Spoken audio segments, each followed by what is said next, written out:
Hello, everyone, and welcome to our LinkedIn Live brought to you by CargoWise, the leading global logistics platform. My name is Sarah Barnes-Humphrey. I'm the founder and host of Let's Talk Supply Chain and the founder of the Blended Pledge, and I will be your host and moderator for today. And so today we're talking about unlocking the future of logistics. We are in a really exciting time of change for the industry. Rapid digital advancement is opening up all sorts of possibilities for organizations to improve productivity and efficiency. But are logistics companies prepared? Whilst they're increasingly recognizing the strategic imperative of embracing digital transformation, there are plenty of obstacles standing in the way, and still some confusion around exactly what digital transformation means and looks like for the industry. So, CargoWise commissioned a brand new piece of research to help shed some light on exactly what is happening across the industry when it comes to digital transformation. What are the challenges and opportunities? What are the main areas of focus that are making the most impact? And how do other key trends like visibility, collaboration, and customer experience weave into successful transformations? Well, I'm joined by three amazing industry professionals to discuss those big questions, to share the findings from that research, and really dive into what those findings mean for your business and for the industry. So, welcome to the stage, Gander, General Manager of Global Sales at WiseTech Global, Erin O'Leary, CIO at the Janel Group, and Mohan Dipsingh, President at PositivePC. Thanks so much for all of you for joining me today. Thank you. Thank you. All right, so let's start by talking briefly about the research. So, Jean, give us an overview. What is the research all about, and who did you talk to achieve the most meaningful results? And before you answer, I just want to let everybody know we are going to answer any questions that you have a little bit later on in the show. And we're also going to be giving you exclusive access to that report within the comments as well. So, Jean, tell us about this report. Well, thank you. At WiseTech, we say we change the world of logistics one innovation at a time. And much of this insight and momentum comes from our CargoWise community of 18,000 customers based on what they need day to day. But what we wanted to do was to take a longer term macro lens of what we're seeing out there and what the future looks like and what people are requesting day to day. So we commissioned this research of nearly 500 supply chain professionals across different industry segments and different geographies. And it was following our 2022 Reuters research regarding the link of technology and productivity. And that's where we're able to get some of this insight. Amazing. And I can't wait for everybody to see the report.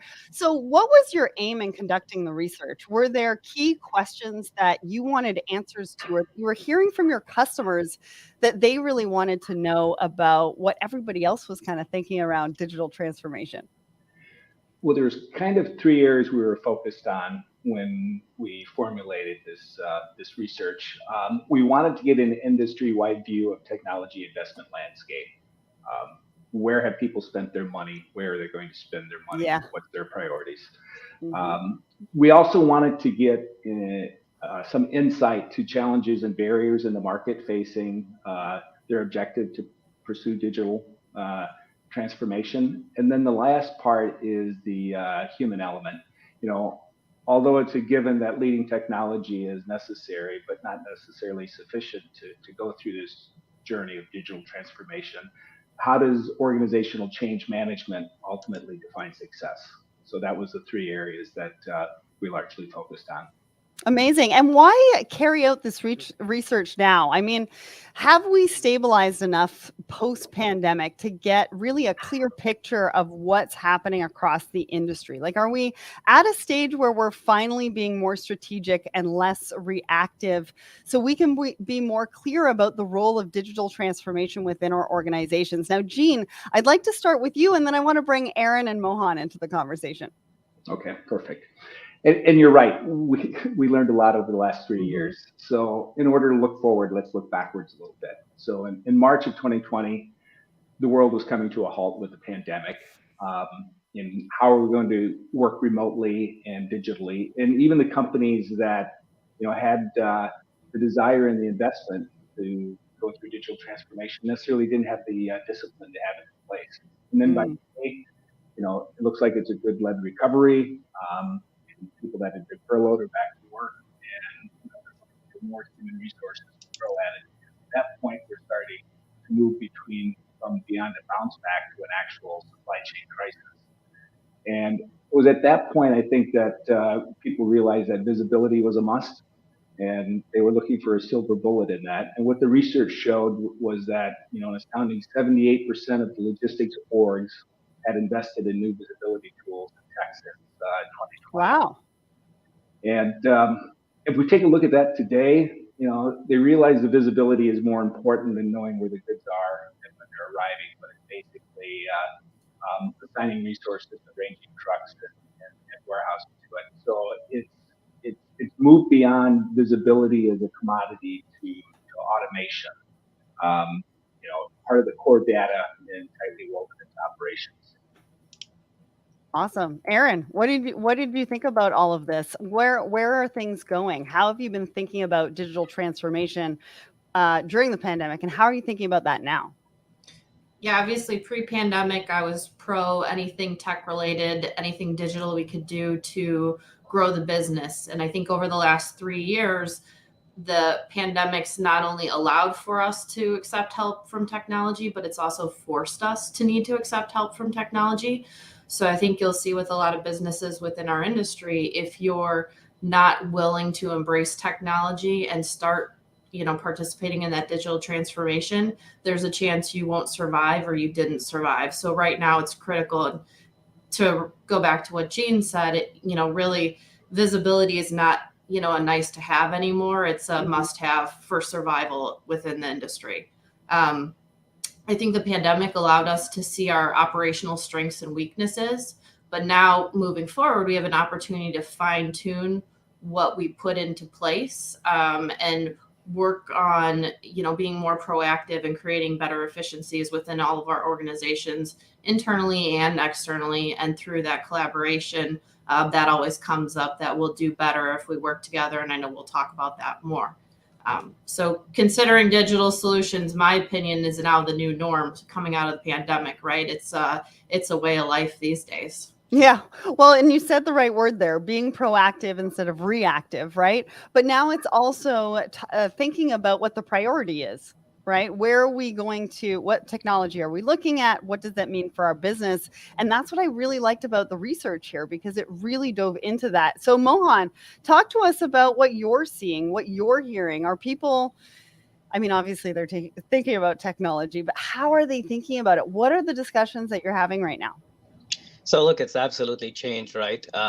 And just talking about what Jean said, hindsight's always 2020, right? We look back, we have to look back to see, how it was back then. But it's right now, it's a good time to conduct a research like this and see what the market's doing.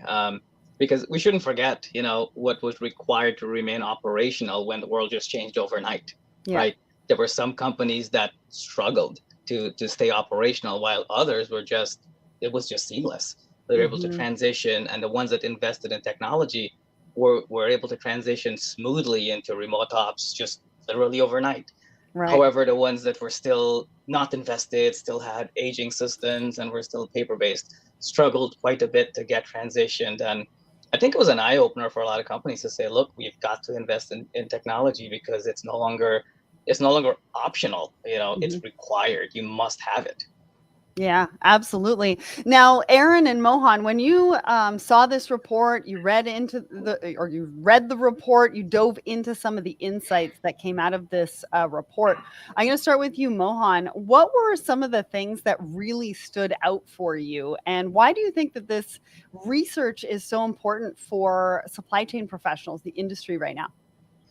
I think it's really eye-opening, because what we think is happening out there is not really what's happening. So once you do some research and you take a look and you survey actual respondents of what's going on, then we see certain things that stand out. And it was pretty, we're going to dive into some deeper details into the key points, but we saw some very interesting things that without doing research, we wouldn't have seen, and we wouldn't have known that, yeah, these are the areas that needs to be addressed. And look, technology is changing and it emerges rapidly, so you have to stay ahead of the game. And what was relevant a year ago is probably no longer relevant or not as important. So that's kind of what we're seeing. Things are changing so quickly, right? What we were talking about even 8 months ago, those conversations are changing, even as of today. So, Erin, what did you think about the report? High level, how has that helped you? Yeah, similar to what Mohan had said, I think the industry and our businesses are all ready. Different levels of preparedness, of course. I say that a lot of staff may not still be ready, even everything we've been through in the last 3 years. I think there's still maybe a little bit of discomfort there, and I know we'll talk about that. But overall, we're ready for it. Things keep changing. We need to be able to evolve and keep up with it. Absolutely. So let's talk about the current landscape of what logistics looks like right now. What are some of the challenges that you're seeing? What are the trends as we look towards Q3 and Q4, which I can't believe I'm saying that right now. Like we're in the middle of July, and I'm not sure about all of you, but I feel like this year has just sort of blown, or at least the first half of this year has just sort of blown by. So what are you looking at? What are the trends that you're watching for Q3, Q4, Erin? Yeah, I narrowed it down to 3 big items: new tech solutions, automation, and sustainability. Those seem to be some pretty important items that I know internally in our organization, and then when you start talking with others and networking, come up on a daily basis. There's a lot of tools and resources out there when it comes to what's available related to tech solutions and digital transformation. You have to do a lot of work to research and sift through the noise. There's a lot of solutions that may say that they're one thing. In reality, what you're being delivered may be something entirely different. And I think it's important to vet all that, be prepared for that before you attempt to implement that within your organization. And, collaboration between teams too ties back to all of that. And not just internally, but externally. And I think I already said that, but being able to look at the landscape and what you want to do and be able to work together. So that is probably another area to target.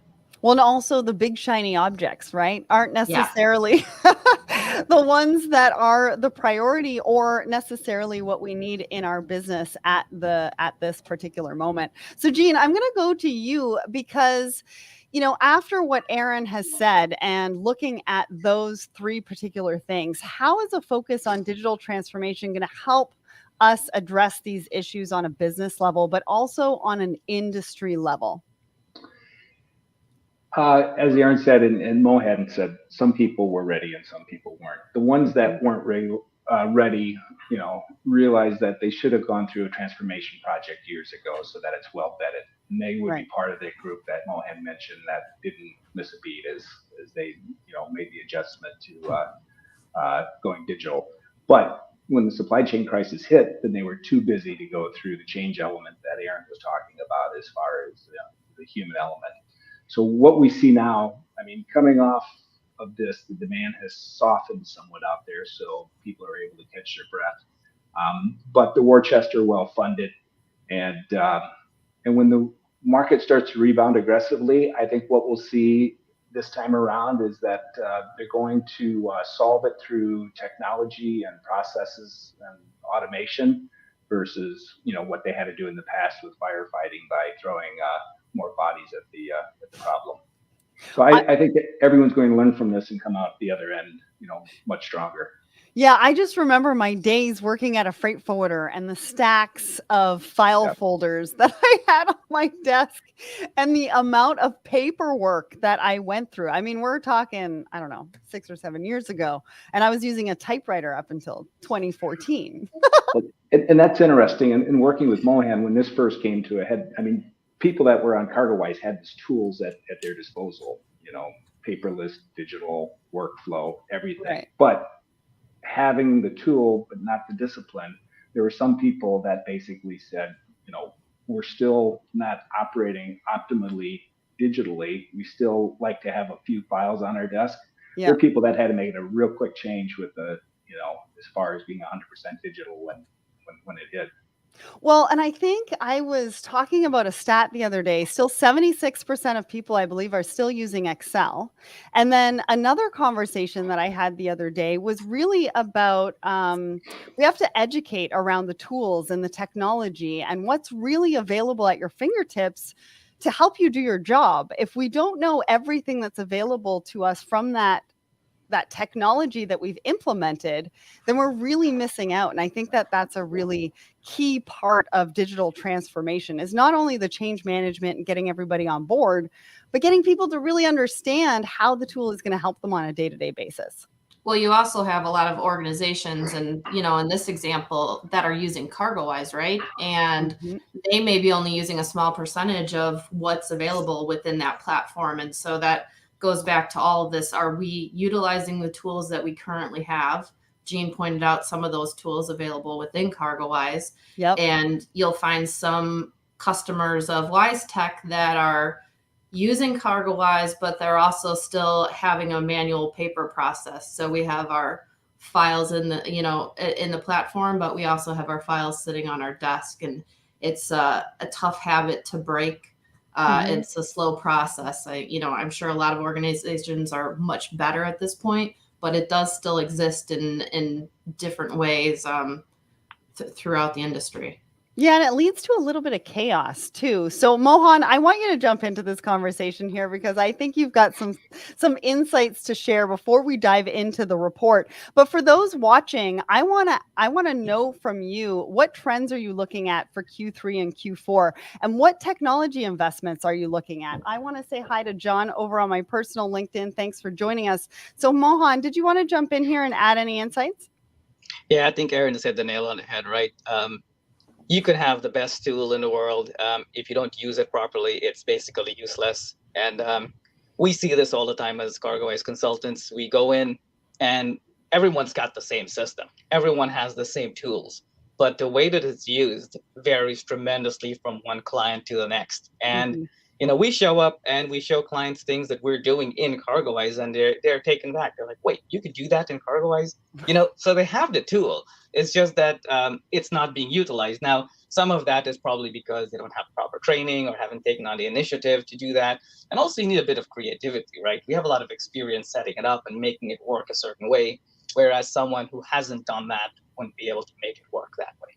Absolutely. So let's dive into the report. We've been talking about this report for quite a while on this conversation already, and I am really interested to find out what you've discovered. So let's start with investment and priorities, because with inflation, rising costs, and the impact of the pandemic, budgets really are kind of tighter than ever. So are businesses investing in technology, Mohan? And I'm gonna showcase some of the graphs from this report so that we can talk to that. Yeah. So look, businesses are they're investing, right? From what we're seeing in the industry, companies are definitely serious about technology. And you have to keep in mind there are different catalysts that drive change and investment in technology. And it's usually based on industry conditions. Sometimes it's just a technological change, or sometimes a customer demand. But here's what we see. When the industry is on an upswing and everything is busy, companies are investing in technology because they cannot scale with what they have. So they're looking for something that will help them scale. And also in these times, labor is really tough to find.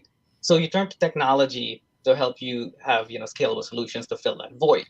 On the other hand, when things slow down, companies are now saying, wait a second, we have a little bit of breathing room. Let's stand back and let's do those projects that we couldn't do when we were busy. So we see a shift from, everything's on fire, let's put it out, to, okay, let's prevent the fire. So companies do invest in technology and projects, but it changes, depends on the time, and it's pretty consistent. We stay pretty busy regardless if the industry is doing well or not, because you've got customers on both sides of the fence.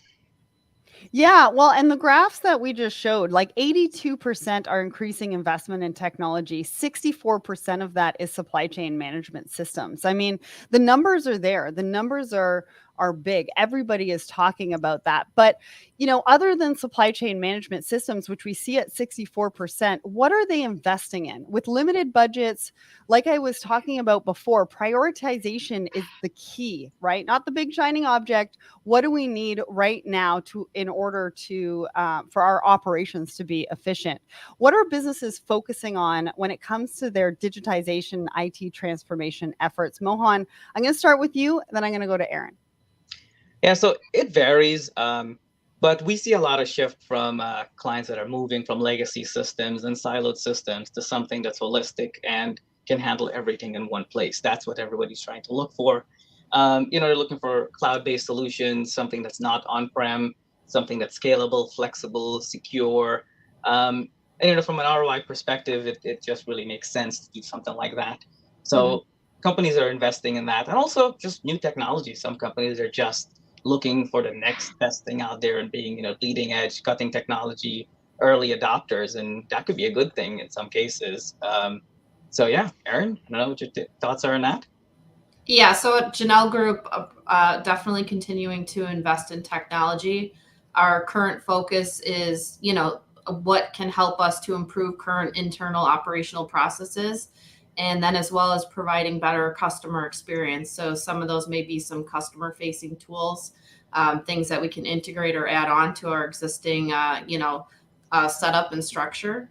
And then along with that, what other solutions can we add to help us save time, automate redundant tasks? That gets brought up a lot, basically to make the operation better end product. And then I should add to investment in cybersecurity. I know not everyone loves to talk about it, but super important for us. Obviously we rely on our vendors and partners for what they have set up with their cyber security infrastructure if we're being hosted by them, but also our own internal setup. We have to be very careful with and invest in that as well. That's something that's not going to go away anytime soon. Yeah, I've been talking about that a lot, that it's one of the top risks for supply chains in 2023. And I don't think that's going to go away. No. There's a lot of moving parts. There's a lot of people that touch different points of a supply chain. And with cybersecurity, I mean, it's really, really important. We've seen that over the last couple of years as well. So go ahead. Mm-hmm. Well, that was one of the surprising discoveries of the survey, that only 23% were spending, were investing in cybersecurity. Wow, that's low. I can't understand why that's so scary. Maybe they've spent so much in the past they don't have to spend again, which I hard to believe. We have to be day to day. But when you take a look at it, our transportation sector has seen a 41% year-over-year increase in cyber attacks. It's like, for some reason, they think transportation is the industry segment to go after. I just hope, people aren't asleep at the wheel out there. Yeah, absolutely. And 41%, I mean, that's a number that just cannot be ignored, right, Gene? Correct. I mean, that's and there's been some very visible and tangible impacts. I mean, we've seen it out there of companies that have been crippled with it. I can't imagine going through that. Well, and supply chain is life-saving, right? In a variety of different ways.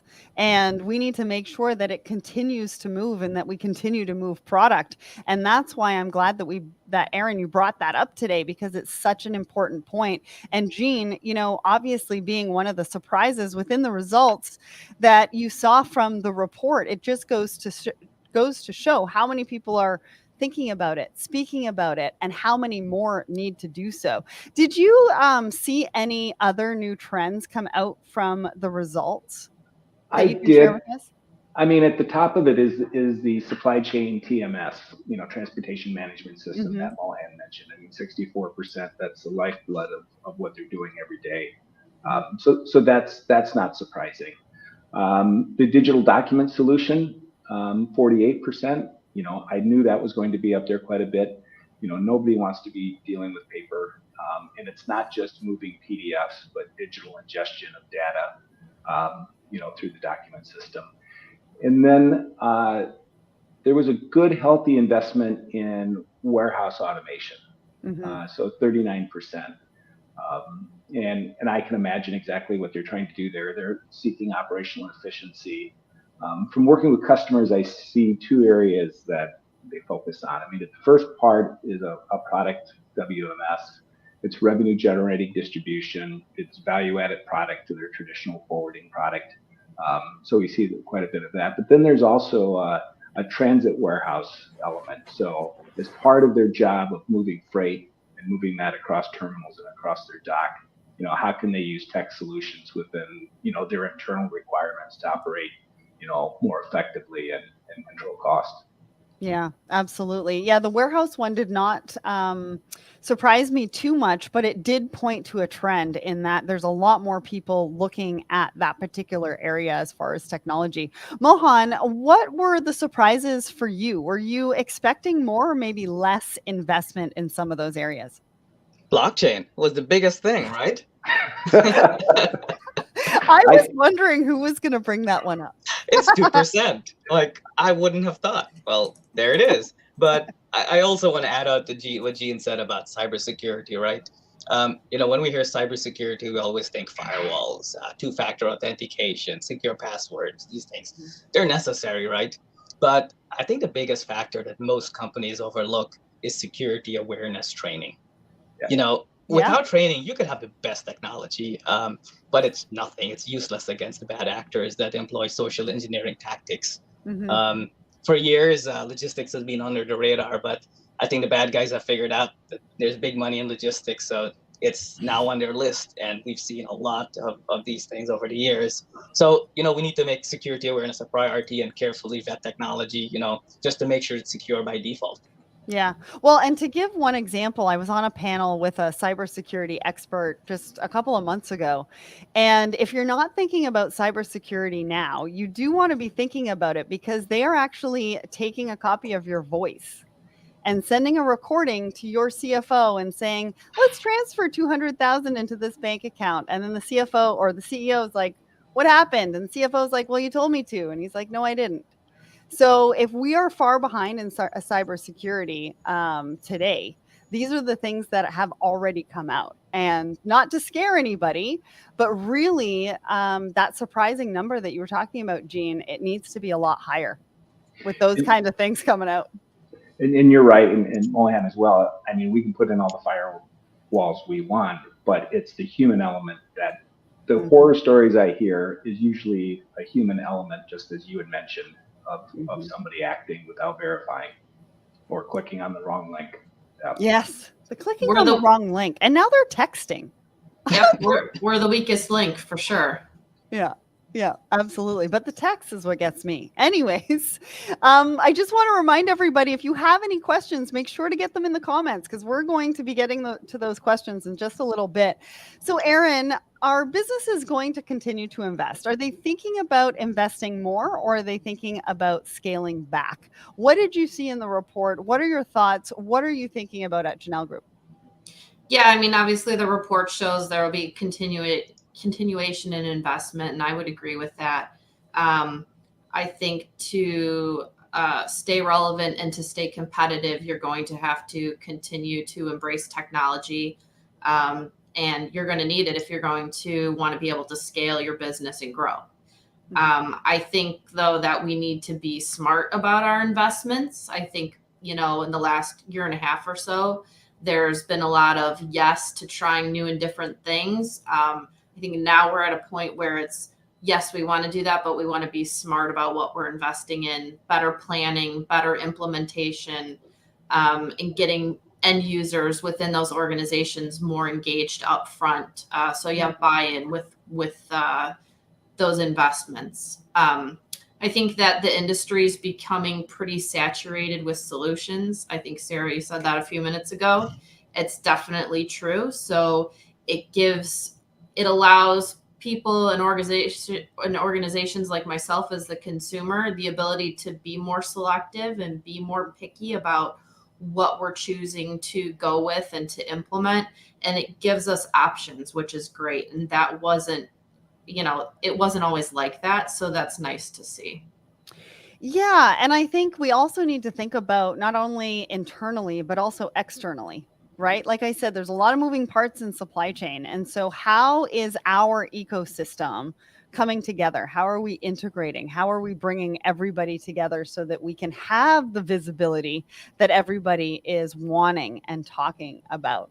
So a lot of the conversations I have on my podcast and at events really focus on taking a holistic approach, whether that's across the whole supply chain, like I just said, or specifically when it comes to digital transformation. And of course, everybody knows that I believe that collaboration is the future of business. But you've discovered a disconcerting trend, right? In that many transformation efforts still remain fragmented. So, Jean, talk to us about that. How are businesses describing the current state of digital transformation within their organizations? Are they thinking just internally? Are they thinking internally and externally? I mean, that's a really important part of the digital journey. Yeah, I was kind of surprised with this. 32% state that they take a holistic digital transformation journey across the entire organization. That's low. So if we build on what Erin said, that in the past, log tech being a very exciting up and coming area, large number of solutions, a lot of shiny objects. I think people now are a little bit more scrutinizing ROI versus experimental investments. Let's give it a try and see what happens. But a large segment, 36% have individual projects, and I was surprised that it's more individual versus the holistic. So the question is, why is it not leaning more towards the holistic side, if that's what we all agree on? Yeah, absolutely. And so, Mohan, why do you think that is? Like, why aren't the learnings that many of us took from the pandemic being better utilized? I mean, I feel like we've been talking about supply chain being siloed forever. And I think, Erin, you can back me up on this. Why are we still thinking about like this? Look, I think it's just how some companies operate, and they haven't learned the lesson, right? We see this all the time. We were part of a project where there were 2 ongoing projects, separate departments, but nobody communicated that. The 2 teams were working separately, but they were working with a shared set of clients. And it caused a huge conflict because both of these projects went live at the same time, and it was not well coordinated. And that was a huge problem. Same company, 2 different teams, just not talking to each other. And all it needed was an email that says, hey, we're working on this project, right? And that's all it took. And that's where fragmented projects within an organization can really cause some serious harm to the company. You could lose a customer like that. So you really have to step back as a company and as management, say, look, what are we working on? Are we spinning our wheels here? Are we duplicating efforts, right? Because that happens too when you have 2 different projects happening at the same time. We've had cases where 2 teams are working on the same thing, 2 different vendors, 2 different solutions, same company. And big problem. So you really have to be careful with that. So try to move away from silos to a more unified approach and operate as a single cohesive unit. It's more efficient, less costly, you have a better customer experience, because at the end of the day, really what you have to focus on is customer-centric outcomes, right? And when I say customer, that's external and internal, because you have to treat your staff as internal customers too, right? And it's, you have to embrace continuous learning and adaptation. It's a journey, right? It's not a destination. Implementation and continuous improvement is a journey. It keeps happening all the time. You can't just say, hey, we're done. You have to keep improving and getting better. Yeah, that really is the key, right? Everybody thinks it's an end destination, but it's the journey. And I think, one of the things that has been a challenge that people talk about is IT resources. And sometimes, I get in conversations with people about, expand your supply chain teams, maybe put somebody with some technology background on your supply chain teams. And maybe you don't have to go through your IT resources. But what you're saying is that we need to make sure we're all on the same page, even if we do that, right? Absolutely. Yep. And what do you say to people who are having challenges with their IT resources? Because maybe they need a piece of technology today, but IT resources are kind of tied up for the next 6 months. Yeah. So look, it depends on the technology you're using, right? if you take something modern that's cloud-based, that's got everything coded in there, you really don't need quote unquote an IT person. What you need is more someone that's aligned with the business, that understands the business, but can configure your system. Because we're no longer coding in that sense, right? We're no longer managing infrastructure.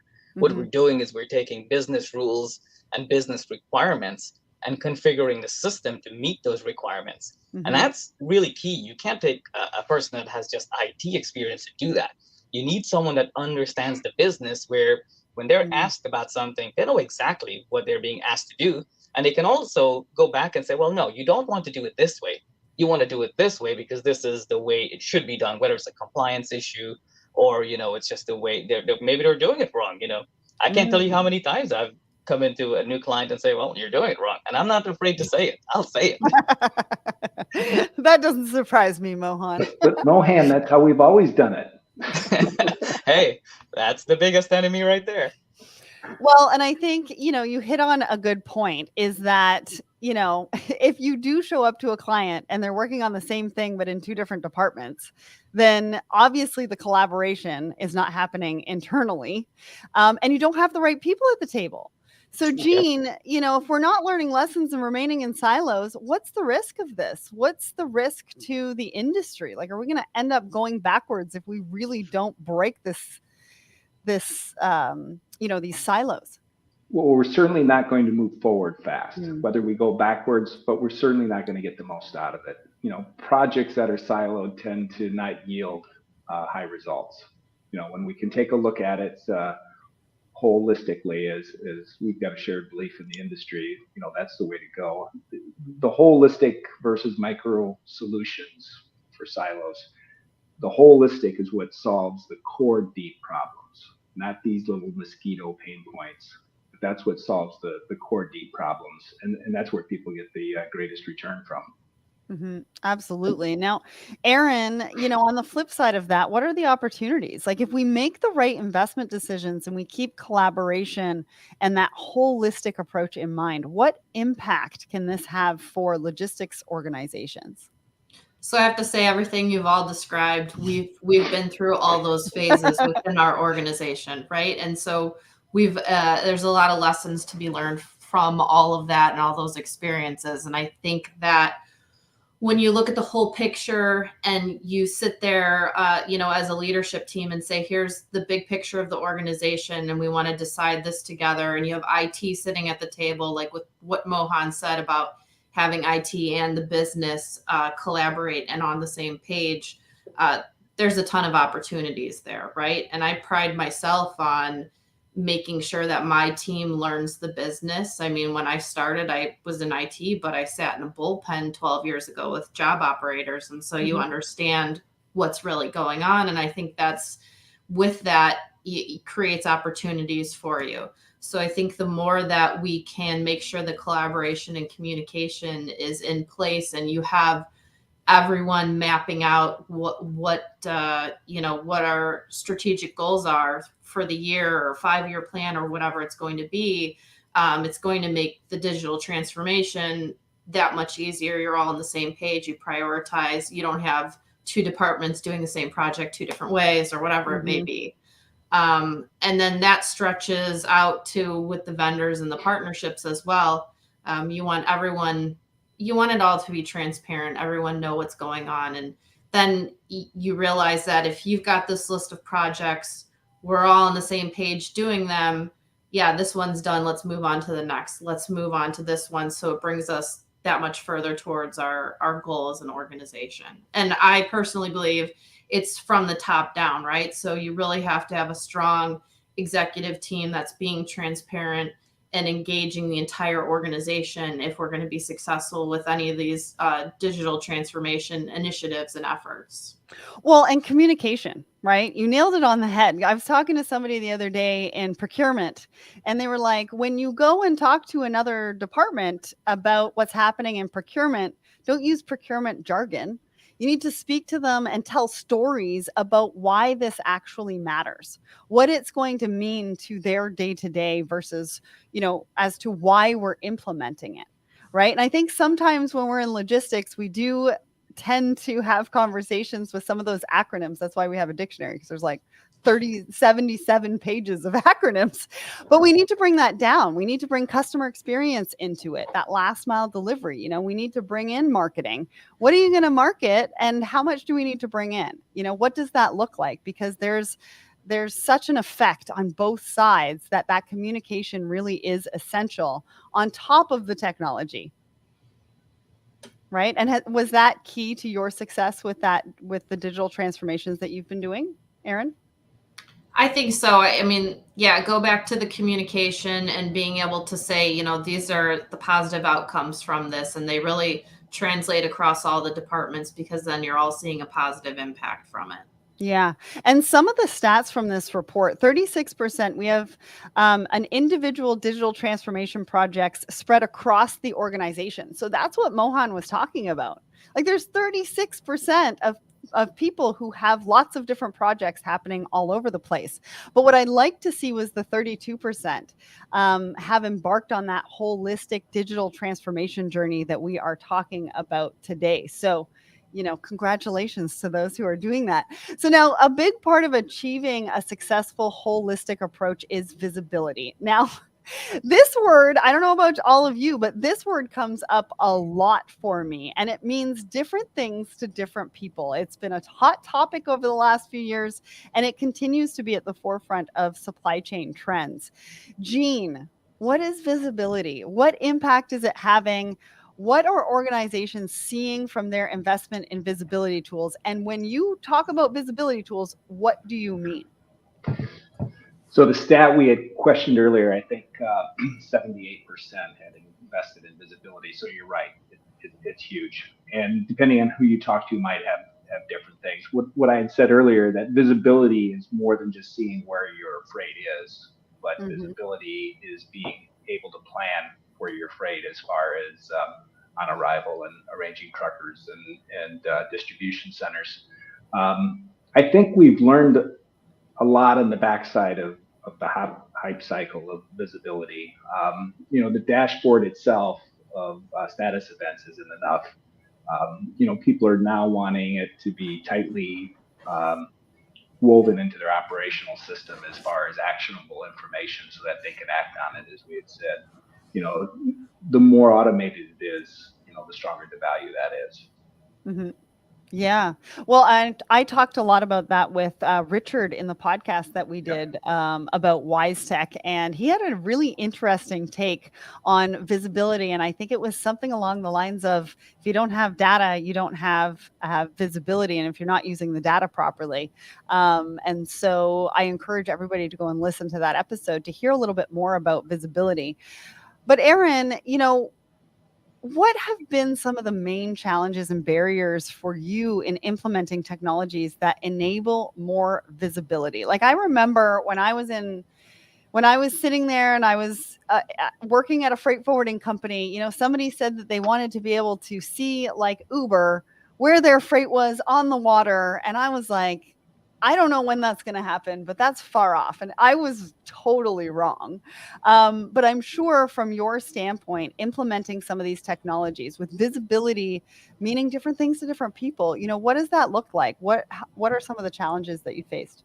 Well, I think that podcast probably answered that right out the gate. Is the one word response is data, right? So, you know, I think challenges as an organization, literally everyone has to be prepared, from the desk level to your leadership team, to your partners, your vendors. If you don't have that data, you're in trouble, right? So offering that visibility turns into a quick deep dive into your operational processes, your flows, what data you do have. It definitely can be a real eye opener, right? So let's say you start looking at one customer that wants certain visibility enabled for them. Well, what's the operations team doing with those shipments?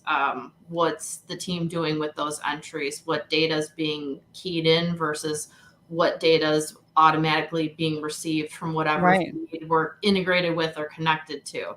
So really, you know, so less than stellar data missing documentation, bad data, bad feeds, bad connections, identifying operational process failures. That's all the things that you have to look at and be prepared for when you're diving into visibility. And I think, going back to the pandemic, right, that forced quickly because everyone wanted to see something on their screen. Yeah. We're getting into a generation where they may not necessarily want to pick up a phone. That's a thing we hear often. They just want to log in at 1 a.m. and see where their freight is. And so you have to be willing to accommodate a bunch of different customers, right? And those are some of those challenges. So looking back then, we implemented a visibility platform for showing statuses and documents and everything else, but we had to work fast to get up to speed to be prepared to offer that. And I'm sure Mohan's seen that too with other customers. It's like, you got to get it together real quick and figure out what's going on. Why are those fields blank? Yeah. Well, that 1 o'clock in the morning. I mean, I remember working long hours in freight forwarding, but I don't remember wanting to look at my shipment at 1 o'clock in the morning. So that is new. Mohan, do you want to jump in here? Absolutely. Talking about data. What are you seeing? What are people talking about? I mean, I feel like we've been talking about this for a long time. Oh yeah, look, when we talk visibility, everyone immediately thinks visibility from a customer perspective, right? And yep, that's really important. That's what we're doing, right? Giving the customer information. And I say information and not data because information is what they're looking for. Actionable items, right? Visibility is useless unless you have actionable items. It's only valuable if you have something in there to action. But remember, your customer visibility is driven by your internal data, which your operators see. And what we've been doing a lot is we've been creating internal dashboards because these internal dashboards provide visibility to the team internally so they can see what's missing and what's not missing or where there are problems and actionable data.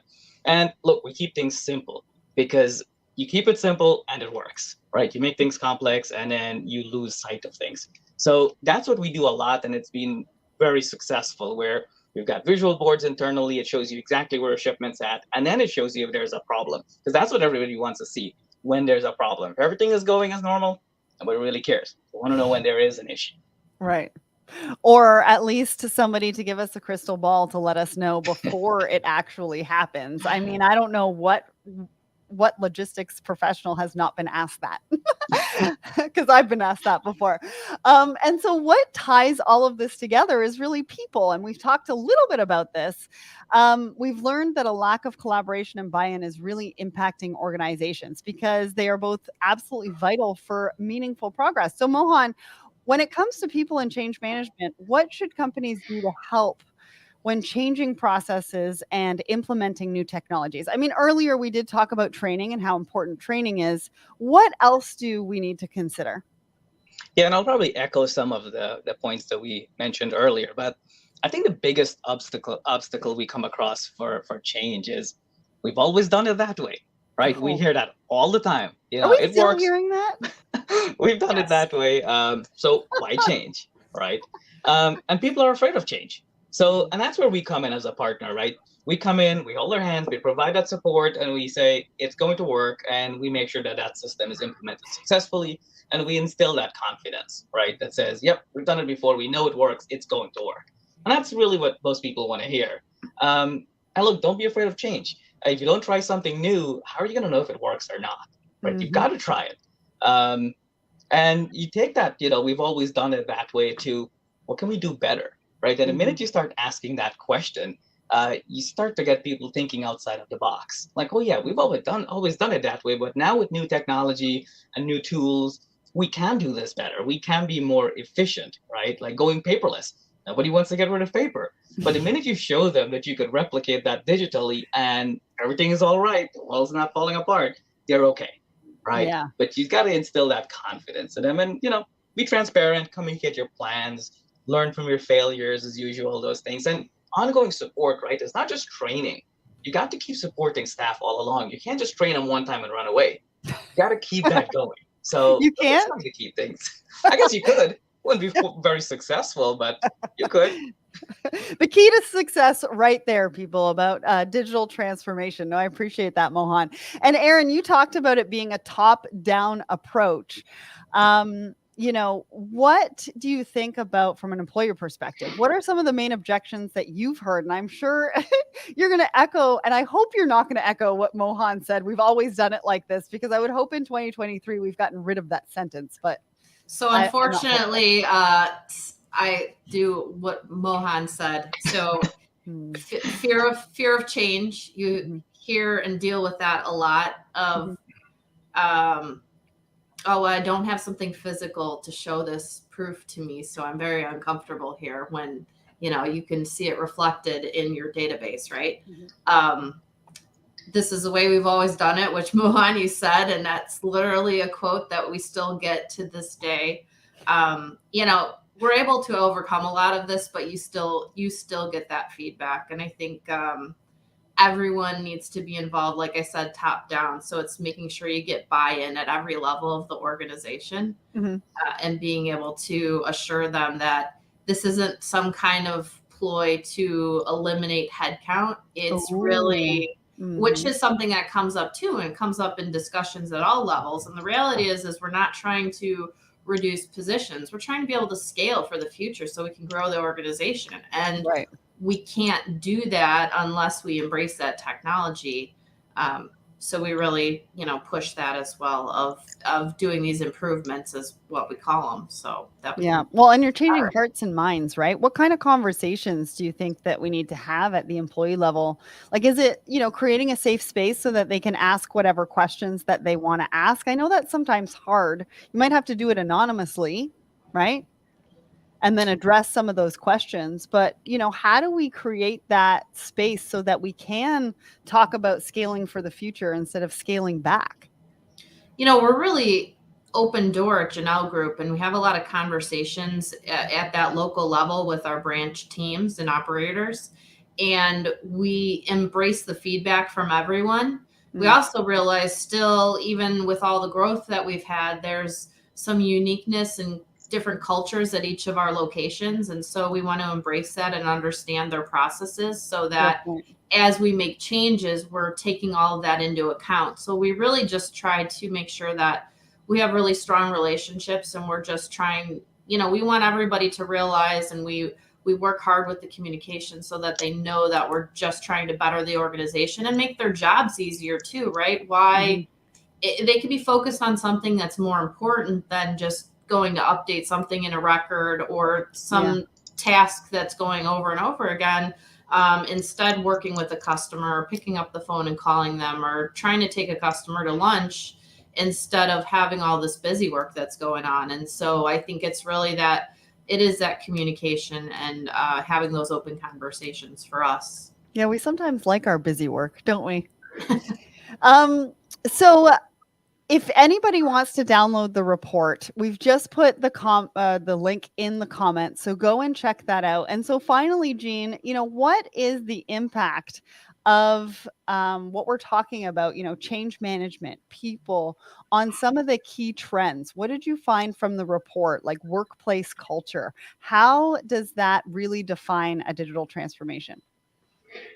Okay. Well, first of all, on Erin's, as far as people being threatened by increase in productivity, I think if it's a growth company, it's easier to do. So you can put in an improvement project on a growth company and increase your throughput 20%. When you have a flat company, there's Parkinson's law. The work will output will expand or contract to whatever the workload is. So if you're a flat company, we're probably not going to get that productivity win out of them. So it's always more fun to do with the growth company. And I know what you said. 2023, we shouldn't be worried about because that's how we've always done it.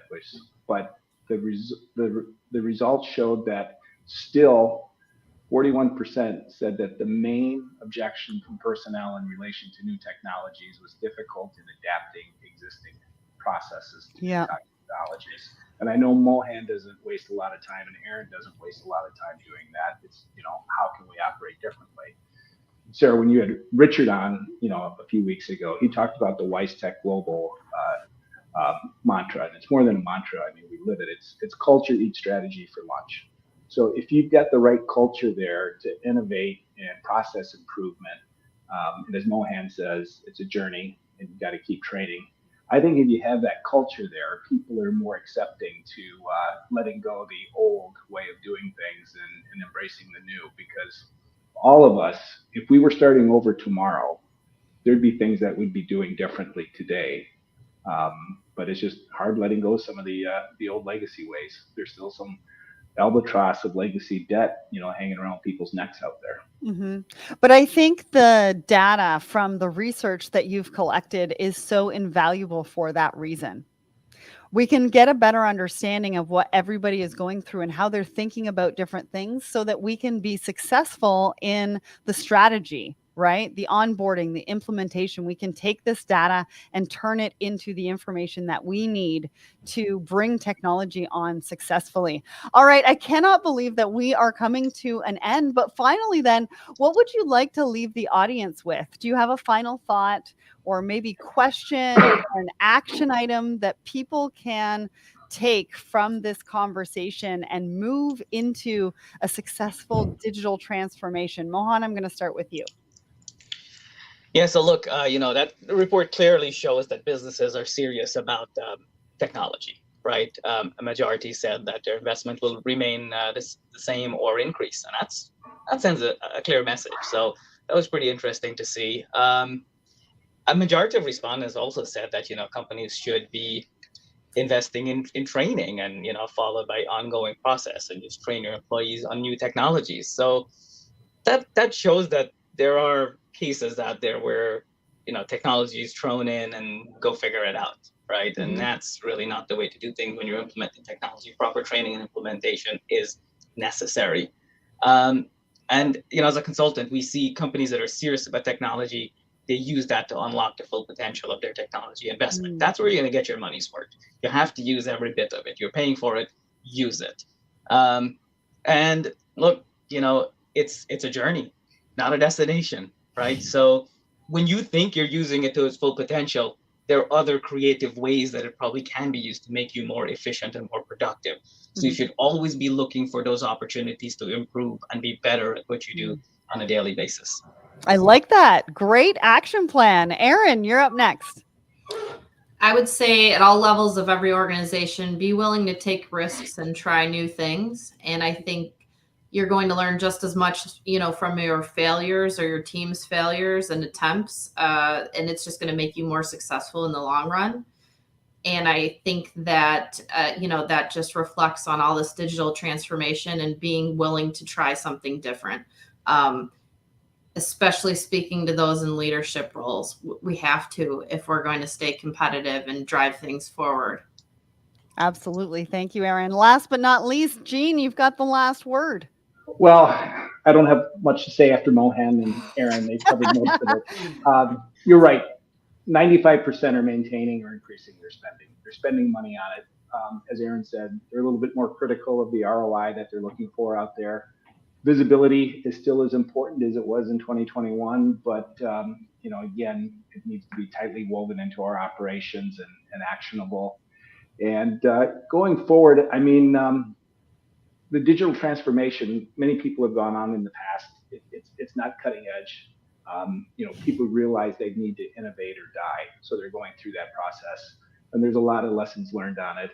I think that's why contrary to the stats we saw, I do see the industry more moving into a holistic approach than what they've done in the past in the siloed. Yeah, and it's exciting. So it's clear that the logistics industry is experiencing a transformational shift driven by a combination of factors from digital advancement to lessons learned from the pandemic. And the insightful new research from CargoWise that we shared today is so useful in showing exactly how your organization can successfully embrace this shift. Move away from silos, continue to focus on customer and employee-centric outcomes. Embrace continuous learning and adaptation, and your organization will be at the forefront of unlocking the future of logistics. Thank you so much to Jean, Erin, and Mohan for joining me today. That was a fantastic discussion. We've covered so much, and I've got lots of ideas and lots of things that I want to talk about.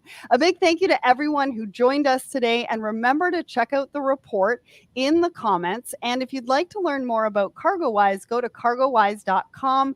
There's lots of useful useful information there about how they can help you with your organization to tackle some of the big issues we've talked about today. Thanks again, everyone, and I'll see you again soon.